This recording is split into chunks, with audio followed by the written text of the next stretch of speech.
이야기다. 자, 마지막 요한계시록으로 넘어갑니다. 요한계시록은 끝까지 믿음을 지키라 이거예요. 끝까지 믿음을 지키라. 이 요한계시록을 잘 안 읽는데요, 사람들이. 근데 요한계시록 같이 재밌는 책이 없어요. 아까 우리 아이도 봄이도 요한계시록을 읽었다고 와서 얘기를 하는데, 선입견 때문에 그래요. 대개 무슨 선입견이 있냐면 요한계시록에 대해서 무섭다 그래요. 무섭다. 또 어렵다 그래요. 근데 요한계시록 무서운 책이 아니에요.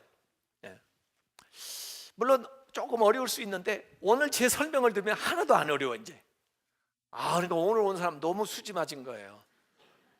어려운 걸 안 어렵게 만드는 게 제가 하는 작업이에요. 근데 저하고 좀 다른 신학자들은 쉬운 걸 어렵게들 만들더라고요. 근데 이 요한계시록을 가만히 읽어보면, 자, 생각을 해보세요. 내가 지금 반모섬에 지금 유배됐어요. 왜? 이 복음을 전한다고, 또 이 그리스도를 증언한다고 나를 갖다 가둬놓은 거예요. 그런데 내가 가두어 있어도 우리 성도들이, 교회가 다 생각나는 거예요. 그들이 믿음 생활 잘하고 이 어려운 중에도 잘 견뎌내야 될 텐데, 그래서 그들에게 내가 지금 편지를 쓰고 싶은 거예요. 근데 이제 나를 가둬놓은 사람들이 나를 검열할 거 아니에요? 내가 쓴 편지 다 검토해가지고 문제 없는 것만 내보낼 거 아니에요? 그러니까 우리끼리는 알고 얘들은 모르는 이야기를 써야 될 거 아닙니까? 그러니까 할 수 없이 거기에 비유와 상징이 동원되는 거예요. 그래서 구약에 나왔었던 얘기 가운데 우리끼리 아는 얘기라든지 이런 것들을 동원해가지고 진짜 말하려고 하는 내용을 쓰는 거예요. 그러면 얘들은 뭣도 모르고 뭐 이런 거 있어, 뭐 이상한, 얘가 뭐 정신이 뭐 왔다 갔다 뭘 보고 이상한 헷갈리나 그래가지고 갖다 줘. 그러니까 읽는 사람들 그거 읽으면서 은혜를 받는 거예요. 아셨어요? 그러니까 그 과정을 우리가 생각하면서 이걸 읽어야 되는 거예요. 그래서 이 요한계시록을 되게 이단들은 막 무슨 시간표를 풀어내듯이 막 앞으로 뭐 되어질 일들을 뭐 암호 풀어내듯이 막 예측을 하고 막 무서운 이 재앙을 막 여러 가지 막 현실적인 걸로 막 갖다 대입을 해가지고 얘기하고 그러는데, 그런 해석은 잘못되기 아주 쉽고 빗나가기 아주 쉽습니다. 또 그런 데에다 자꾸 우리가 영향을 받다 보니까 아이고 어려워, 나는 이해가 안 돼, 나는 모르겠어, 이런 말이 나오고 아이고 무서워, 그런 얘기가 나오는 거예요. 이 요한계시록도 일단 목회 서신이라고 보면 돼요. 7개 교회가 있었어요. 7개. 소아시아에 있는 7개 교회가, 앞에 이제 교회가 7교회가 나오는데 2, 3장에 그 7교회가 이제 이 시계 방향으로 이렇게 돌아가면서 7교회예요. 그 7교회한테 보내는 편지예요. 편지. 목회 서신이라고요. 미래에 관심을 두었다기보다는, 미래를 예측했다기보다는 우선 현재에 관심이 많은 거예요. 현재. 근데 현재를 제대로 알래도 앞으로 되어질 것을 예상을 해야 오늘 현재를 알 수가 있죠. 오늘만 봐가지고 어떻게 오늘을 알겠어요? 더구나 어렵고 힘든 그 상황을 지내고 나갈 때는 앞으로 그리스도께서 어떻게 승리를 얻으시고 어떻게 이 모든 것을 종결할 것인가를 알아야 오늘 힘을 내고 오늘 그 믿음의 어려운 싸움을, 핍박을 견뎌낼 거 아니에요. 그래서 사실은 포인트는 미래에 있는 게 아니라 현재에 있는데, 현재에 힘을 주기 위해서 앞으로 되어질 일까지 끌어다가 현재 살아가는 성도들에게 교훈을 주는 목회 서신이라는 거예요. 그냥 미래를 예측하고 보는 점치는 그런 책이 아니라는 걸 우선 우리가 생각을 해야 돼요. 그래서 이제 이 바울하고 이제 요한하고 조금 이제 비교를 해서 생각을 해봐야 되는데, 바울은 로마에 있었잖아요. 로마 뭐 감옥에 있든지, 거기에서 로마는 세계 중심이니까 공간적으로 세계 복음을 확장하는 데 아주 역할을 했다면, 바울은, 요한은 반모섬에 유배되게 했잖아요. 그러니까 아주 외딴 섬에 있었는데 그 하늘나라의 비전을 이제 보면서, 바울은 공간적인 확장을 했다면 이 요한은 시간적으로 확장을 해주는 거예요. 전 하나님의 구속사를 펼쳐가면서 그 가운데 위치하고 있는 우리의 신앙생활을 얘기를 해주려고 노력을 한 겁니다.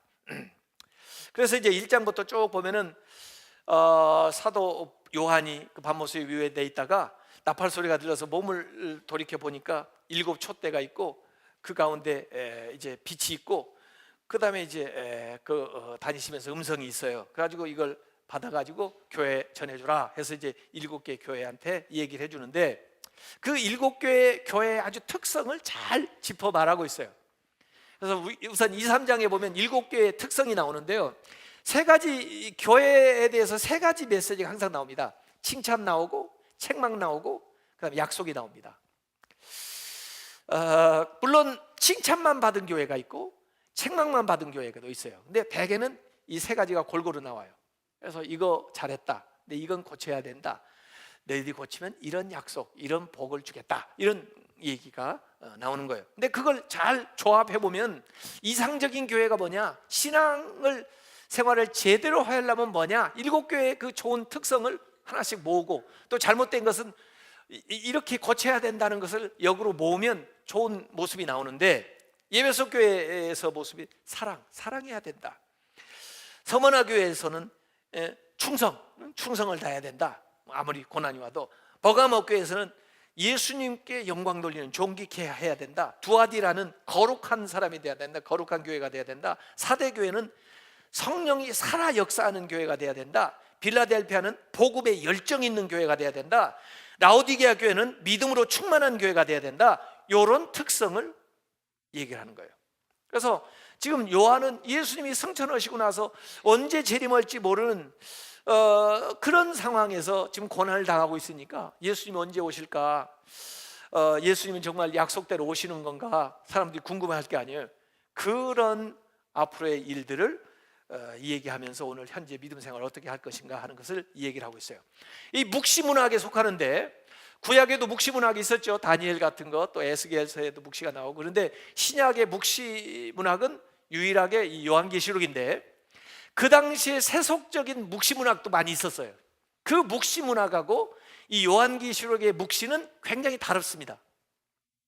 세속적인 묵시문학은 대개가 염세적이고 비관적이에요. 그래서 아주 무섭죠, 그야말로 세속적인 묵시문학은. 그런데 요한의 묵시문학은 일단 희망적이에요. 왜? 하나님이 주관하시니까. 그래서 물론 그 악의 세력이 있기 때문에 그 안에 다툼도 있지만은, 그러나 종국적으로는 하나님께서 승리하시고 또 성도들에게 승리를 가져다 줄 것이다. 왜? 하나님이 역사를 주관하고 계시기 때문에. 그래서 일반 묵시문학은 비관적인 반면에 이 요한의 묵시문학은 굉장히 희망적이다. 이 특성이 완전히 다른 거예요. 아까 그 요한의 특징이 대조적이라고 그랬죠. 이분법적인 또 반복적인 그런 특성이 요한 계시록에도 그대로 나타나요. 그래서 선과 악, 어린 양과 용, 예루살렘과 바벨론, 로마한테 통과가 돼야 되니까 바벨론이라고 표현을 하는 거예요. 신부와 창녀, 이런 대조시켜가지고 예수님의 재림, 세상의 종말에 대해서 이야기를 하고 있어요. 결국에는 예수님이 승리하는 거예요. 해피엔딩이에요. 그러니까 요한계시록을 여러분이 읽으면 힘을 얻어야 돼요. 그 당시에 성도들은 요한계시록을 읽으면서 소망을 발견한 거예요. 고난 중에도. 무서운 책이 아니라니까요. 누구한테는 무서운 책이냐면 악의 무리들한테는 무서운 책이에요. 악한 것들을 따르는 자들에게는 요한계시록이 심판의 책이니까 무서운 책이고, 우리는 구원의 책이니까 요한계시록을 읽으면 위로를 받고 기뻐해야 돼요. 그래서 그런 방향으로 여러분이 읽어야 된다, 우선 그런 겁니다. 자, 그래서 이 요한계시록은 1세기에 살던 그 소아시아 기독교인들에게, 특별히 박해를 받고 있는 기독교인들에게 앞으로 바벨론으로 표현된 로마가 멸망할 것이라는 것을 얘기하면서, 그 로마는 그 사탄의 힘을 빌어가지고 그리스도인들을 지금 박해하면서 또 유혹하면서 영적 음행을 하도록 강요를 하고 있는데, 결국 하나님께서 심판이 임할 거다라고 하는 얘기를 하고 있습니다. 이 요한계시록에 숫자가 나오니까 숫자를 푸는 사람들이 있는데, 숫자도 너무 예민하게 상징적으로 심각하게 생각하면 안 돼요. 666 나오는데 666은 간단한 얘기예요. 완전 숫자가 몇이에요? 7이에요. 7. 요한계시록에 7이 몇 번 나오냐면 52번 언급돼요. 그건 완전 숫자예요. 하나님의 숫자예요. 그 완전에 이르지 못하고 실패한 게 무엇이에요? 6이에요. 근데 한 번만 실패하는 게 아니고 6, 6, 6 몇 번 실패해요? 3번 실패하는 거예요. 33번 다 실패하는 거예요. 그 666은 다른 게 아니고 완전에 이르지 못하고 짝퉁일 뿐만 아니라 그 거짓은 번번이 지고 실패하고 패배하는 거예요. 그게 666이에요. 14만 4천 나오는데 14만 4천이 왜 나오냐? 구원의 숫자예요. 14만 4천이. 근데 왜 14만 4천이냐? 12지파, 12제자 12 곱하면 뭐 나와요? 144 나와요. 거기다 03개 붙이면 뭐예요? 14만 4천 되는 거예요. 이건 상징적인 숫자인데 구원의 숫자예요. 구약과 신약을 총망라해서 믿는 자들이 구원받는다는 것이지 14만 4천만 구원받는다는 거 아니에요. 14만 4천만 구원받으면 전도해야 돼요? 하지 말아야 돼요? 나도 들어가기 힘든데 뭘 전도를 해? 그게 아니에요. 14만 4천 등까지만 들어가는 게 아니에요. 대학교 입시가 말이야. 14만 4천만 대학 들어간다면 얼마나 과외를 해야 되겠어요, 우리가? 에? 그런 게 아니에요. 이렇게 가르치는 것들이 전부 이단입니다. 이단. 이건 아주 기초적인, 기본이 안 된 이단이에요. 이걸 가지고 사람을 현혹해요. 이 신천지가 뭐 14만 4천 얘기하는데 걔들도 넘었대요. 이제 걔들 고민일 거예요. 자기들끼리 어떻게 하나. 이게 너무 우리가 제대로 읽어보지 않고 막연하게 어렵다, 무섭다 해가지고 현혹되는 거예요. 여러분이 실제로 한 자씩 읽어보라고요. 자, 두려움이 아니라 고난 시대에 위로와 소망을 주는 책이라고 그랬고, 이 우주의 모든 역사가 하나님의 섭리 안에, 하나님의 손 안에서 진행된다는 것을 분명히 알려주는 책인데, 이 요한계시록을 읽으려면 요한계시록에 아주 기본이 되는 말씀이 딱 나와요. 이를테면 사도행전을 우리가 읽으려고 때 사도행전 1장 8절이 기본이 되잖아요. 성령 받아가지고 예루살렘 온 유다 사마리아 땅 끝까지 그 프로세스를 전부 사도행전에 기록해 놓은 거 아니에요. 이 요한복음에 나오는 프로세스 과정은 어떻게 되냐? 1장 19절에 나와. 1장 19절에 뭐라고 나오냐면, 그러므로 내가 본 것과 지금 본 거예요. 그리고 지금 있는 것과 그리고 장차 될 일을 기록해라 해서 세 가지가 나오는 거예요. 지금 보는 걸 그대로 본 대로 적어 놓는 겁니다.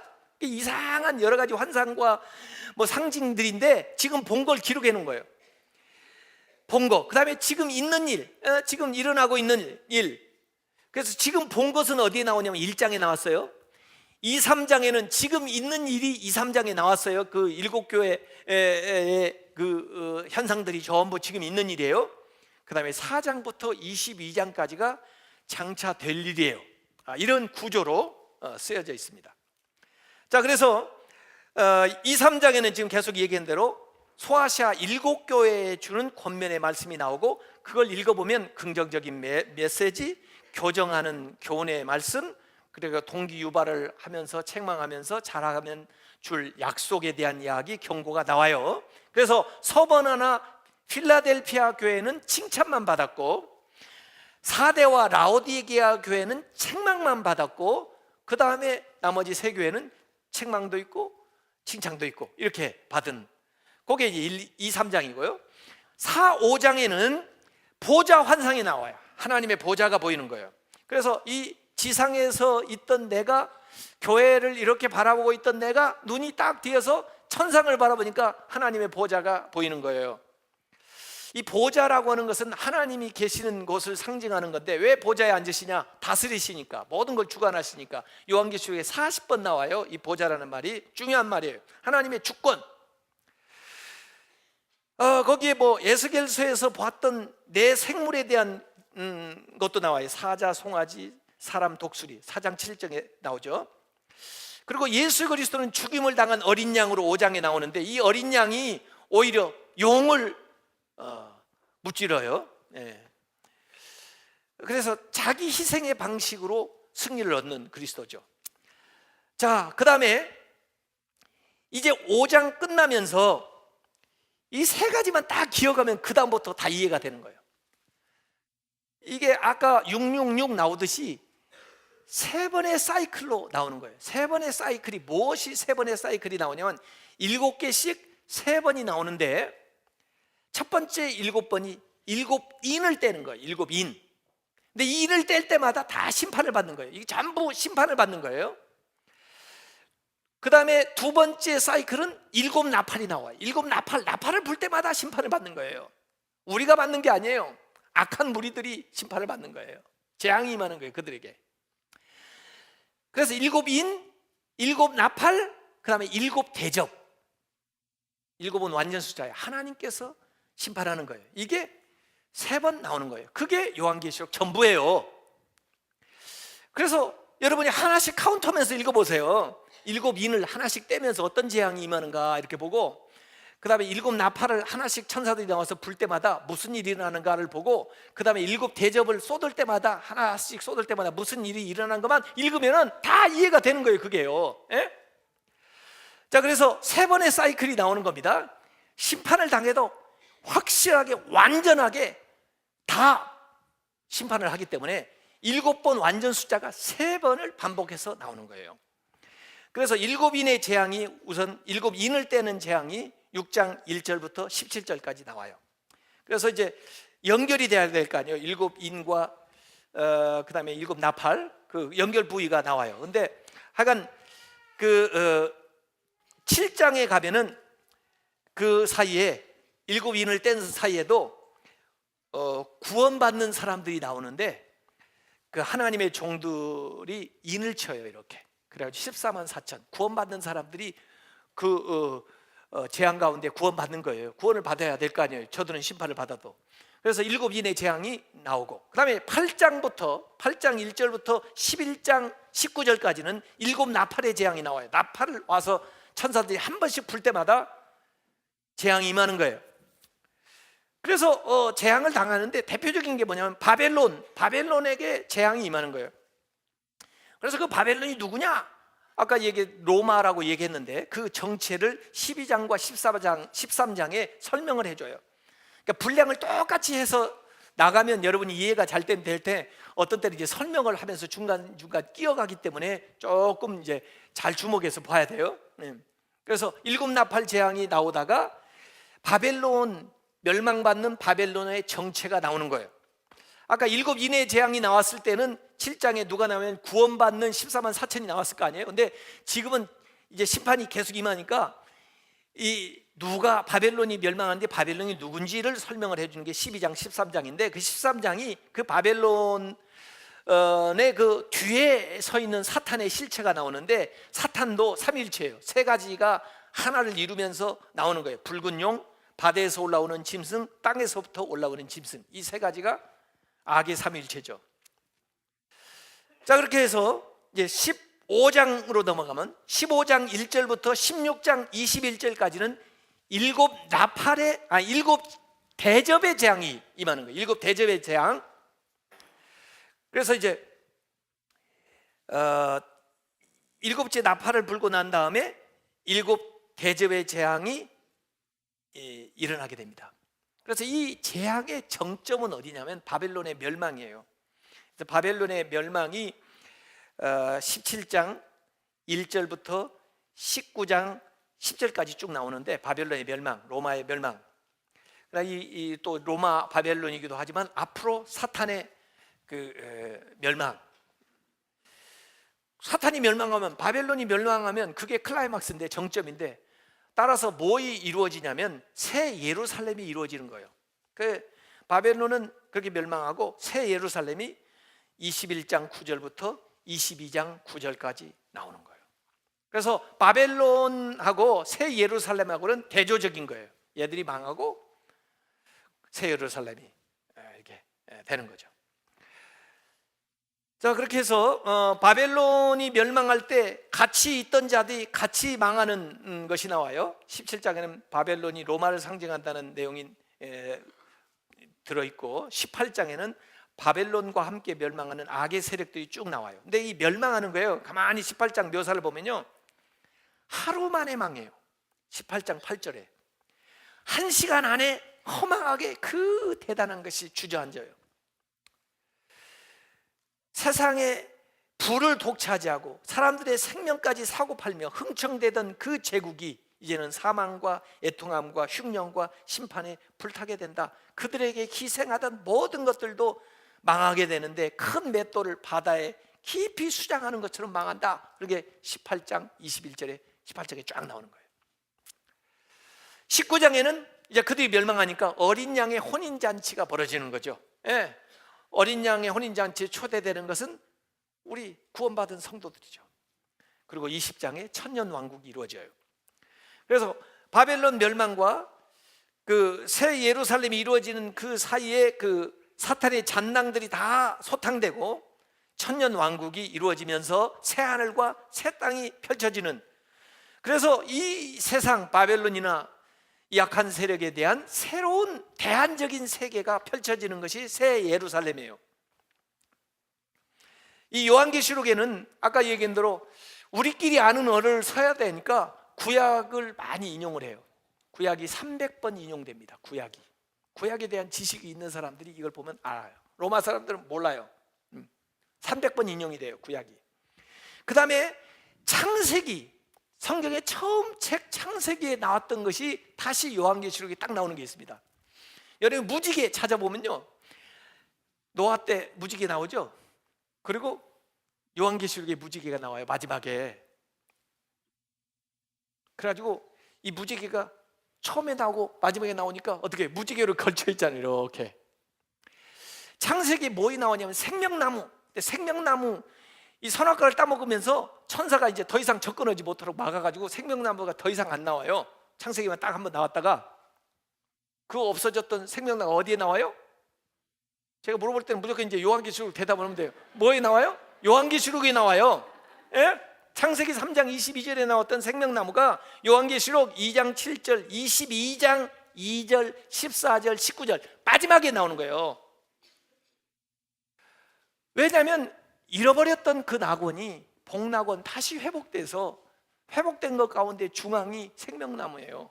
생명나무 과실을 먹는 거예요, 우리가. 예? 그래서 처음 하늘과 땅이 이제 마지막 하늘과 땅으로, 새 하늘과 새 땅으로 펼쳐지는 거예요, 이게. 예? 그래서 처음에 아담과 이브가 있었던 것처럼 이 어린 양과 그 백성들이 혼인잔치를 벌이는 거예요, 이게. 아담이 실패했었는데 그래가지고 계속 됐는데 이제 요한계시록에서 사탄이 패배하는 거예요, 사탄이. 예? 아담이 패배함으로써 창세기에 우리가 죄가 들어가기 지금까지 괴로웠는데 이제 사탄이 완전히 박살나는 거예요. 예? 그러니까 새 하늘과 새 땅이 펼쳐지는 거예요. 이 모든 것을 하나님이 알파와 오메가가 돼서 다스리신다. 창조와 새 창조를 하나님이 일으키신다. 그래서 요한계시록 21장 1절에 또 내가 새 하늘과 새 땅을 보니 이렇게 하면서 시작해요. 그래서 이걸 대망하니까 성도들이 어려운 가운데도 아멘 주 예수여 어서 오시옵소서 이렇게 나가는 거예요. 소망 메시지니까. 그래서 끝. 요한계시록까지 이렇게 끝입니다. 할렐루야. 대단하십니다. 대단하십니다. 어떻게 그렇게 앉아 계세요?